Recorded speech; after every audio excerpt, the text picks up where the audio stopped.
नमस्कार, मैं डॉक्टर गुंजन गर्ग कोटा विश्वविद्यालय कोटा द्वारा निर्धारित बीए पाठ तृतीय के द्वितीय प्रश्न पत्र में नीति शतक पुस्तक निर्धारित है। उसके 99 श्लोक हम पूर्व की कक्षा में कर चुके हैं। आज हम 101वां श्लोक पढ़ने जा रहे हैं। मज्जतु अंभसि यातु मेरु शिखरम शत्रुंजयतु अहावे वाणिज्यम कृषि सेवनादि सकला विद्या कला शिक्षिताम आकाशम विपुलम प्रयातु खगवत कृत्वा प्रयत्नं महान अभाव्यम भवति ही कर्मवशतो भाव्यस्य नाशः कुतः।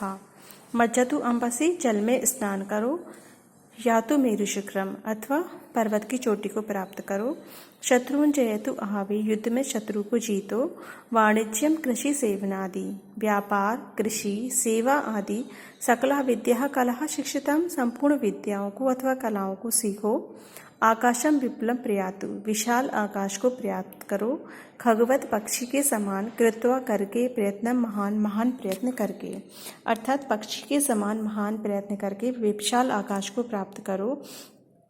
न अभाव्यम भवति ही, जो होना नहीं है वो होता नहीं है, जिसको घटना नहीं है बात को वो घटती नहीं है। यह इस संसार में कर्मवशतः, सब कुछ कर्मानुसार होता है। भाव्यस्य नाशय कुतः, और जो होनी है उसका नाश कहाँ से हो सकता है, अर्थात वो होनी है वो होकर ही रहती है। प्रस्तुत श्लोक में महाकवि भर्तृहरि ने भाग्य की प्रबलता को बताया है कि जो होनी होती है वो होके ही रहती है और जो कार्य होना नहीं है वो कभी नहीं होता है।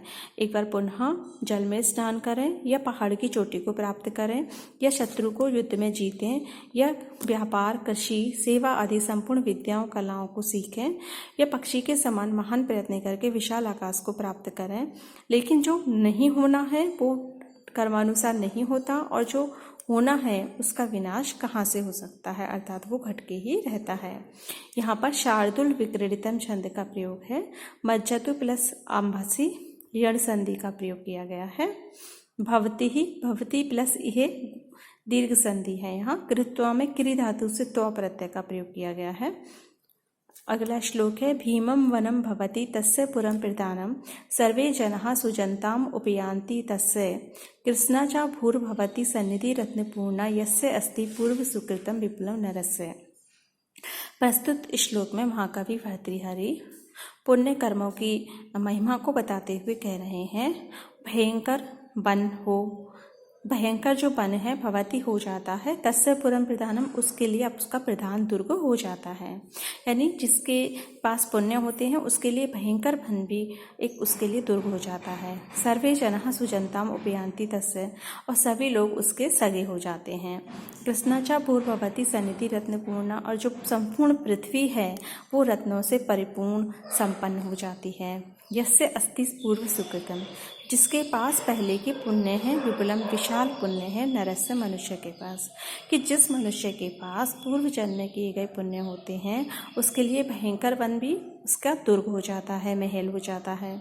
सभी लोग उसके सगे संबंधी हो जाते हैं, और संपूर्ण जो पृथ्वी है उसके लिए अन्नों से परिपूर्ण समृद्ध हो जाती है। तो यहाँ पे भाग्य की प्रधानता को यहाँ पे महाकवि भर्तृहरि ने सूचित किया है।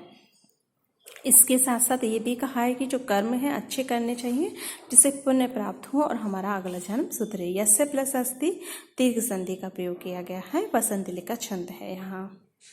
अगले श्लोक में कवि कह रहे हैं, को लाभो कुड़ी संगमः किम असुखम प्रागेतरहि संगतिः कः अहनिः समयच्युतिर् निपुणता का धर्म तत्वे रतिः कः शूरो विजितेन्द्रियः प्रियतमा का अनुव्रता किम धनम विद्या किम सुखम अप्रवास गमनम राज्यम किम आज्ञाफलम।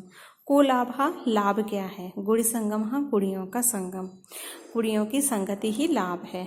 किम असुखम, क्या दुख है, प्रागेतरहि संगति, बुद्धिमानों से जो इतर है यानी परे, अर्थात मूर्खों की संगति, मूर्खों की जो संगति है वही दुख है। का हानि, क्या हानि है, समयच्युति, समय का निकल जाना। निपुणता का, निपुणता क्या है, धर्म तत्वे रति, धर्म तत्व में प्रेम। कहा शूरः, कौन शूरवीर है, विजितेन्द्रियः, जिसने अपनी इंद्रियों को जीत लिया है वही शूरवीर है। प्रियतमा का, कौन प्रियतमा है, अनुव्रता, जो हमारा अनुसरण करती है, जो पति के अनुसार कार्य करती है वो प्रियतमा है। किम धनम, धन क्या है, विद्या, विद्या सबसे बड़ा धन है। किम सुखम, सुख क्या है? अप्रवास गमनम, विदेश ना जाना ही, अपने राज्य में रहना ही सबसे बड़ा सुख है। राज्यम किम, राज्य क्या है? आज्ञा फलम, जिसकी आज्ञा का संपूर्ण पालन करते हैं वही राज्य है। तो प्रस्तुत श्लोक में विभिन्न प्रकार की श्रेष्ठ बातों को महाकवि भर्तृहरि ने इस श्लोक में दर्शाया है। एक बार पुनः, लाभ क्या है? कुड़ियों की संगति, गुणवान व्यक्तियों की संगति। दुख क्या है? मूर्खों की संगति। हानि क्या है? समय का निकल जाना। निपुणता क्या है? धर्म में प्रेम। शूरवीर कौन है? जिसने इंद्रियों को जीत लिया। प्रियतमा कौन है? जो पति के अनुसार चलने वाली है। धन क्या है? विद्या।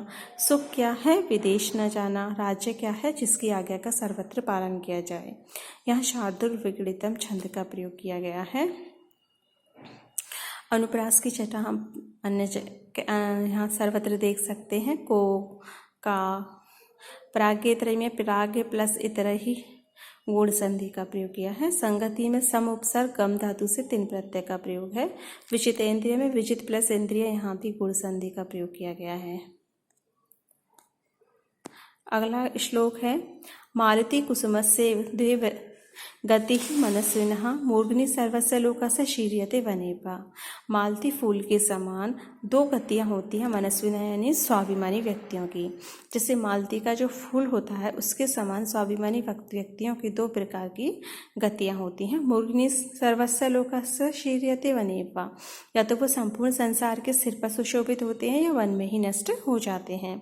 जैसे फूल है, मालती का फूल है, या तो वो सबके मस्तक पर यानी देवी देवताओं के मस्तकों पर सुशोभित होता है या वन में ही नष्ट हो जाता है। ऐसे ही स्वाभिमानी जो व्यक्ति होते हैं या तो सबके श्रेष्ठ स्थान को प्राप्त करते हैं या एकाकी ही अपना जीवन व्यतीत कर डालते हैं।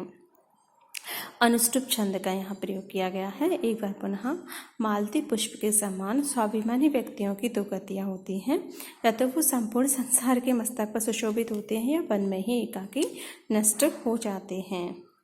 प्रस्तुत श्लोक में अनुष्टुप छंद का प्रयोग किया गया है।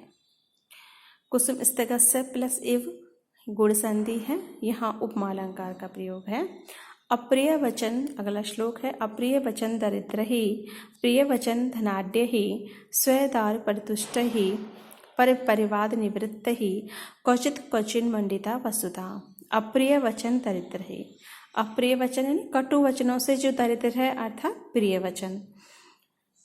कटु वचनों से दरिद्र तात्पर्य है जिसके पास कटु वचन नहीं है, यानी प्रिय वचन बोलने वाला। प्रिय वचन आढ्ययी, प्रिय वचनों से जो समृद्ध है।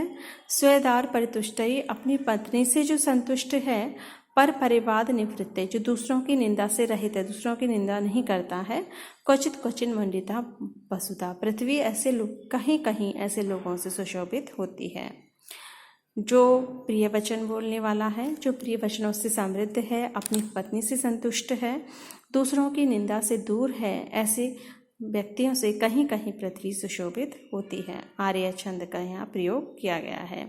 तात्पर्य यह है कि पृथ्वी पे ऐसे श्रेष्ठ व्यक्तित्व वाले जो प्रिय बोलते हैं, अपने आप में संतुष्ट रहते हैं, दूसरों की निंदा से दूर रहते हैं, ऐसे कतिपय लोग कहीं कहीं लोग ऐसे मिलते हैं।